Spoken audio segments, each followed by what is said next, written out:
Le monde entier a célébré le mercredi 5 juin 2019 la Journée mondiale de l'environnement. Le thème retenu pour cette année, la lutte contre la pollution de l'air. En République démocratique du Congo, la cérémonie officielle a lieu au théâtre de verdure de Kinshasa en présence des autorités politico-administratives et quelques élèves des écoles conventionnées catholiques et protestantes. Question d'inculquer aux vieux, mais aussi aux jeunes, la notion du geste écologique susceptible de protéger la planète Terre.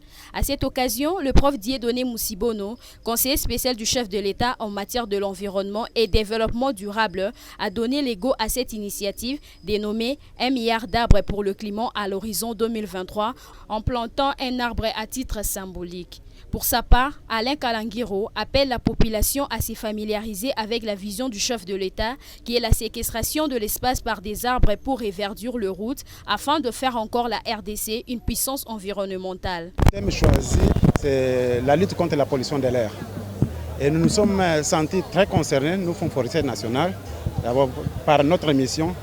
Nous sommes appelés à financer les opérations de reboisement. Et à ce jour, lorsqu'on parle de la pollution de l'air, nous avons la mesure la plus efficace, c'est la séquestration par les végétaux. Et le Fonds forestier national prend cette responsabilité, se sent vraiment responsable pour accompagner cette vision du chef de l'État qui voudrait créer des jardins scolaires pour pouvoir reverdir les écoles, les villes, les routes.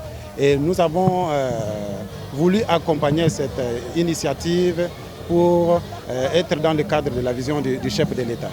Et notre apport dans cette activité, c'est rassurer que l'atteinte de 1 milliard d'arbres pour le climat, nous puissions lancer déjà avec les écoliers les fonds leviers, ces fonds qui vont les permettre de mettre en place des pépinières. Donc nous sommes totalement engagés et concernés par cette initiative, puisque le chef de l'État s'est engagé, nous ne pouvons que l'accompagner. Et nous voulons à l'occasion lui remercier pour avoir pris à bras le corps cette initiative qui va faire de la RDC encore une puissance sur le plan environnemental.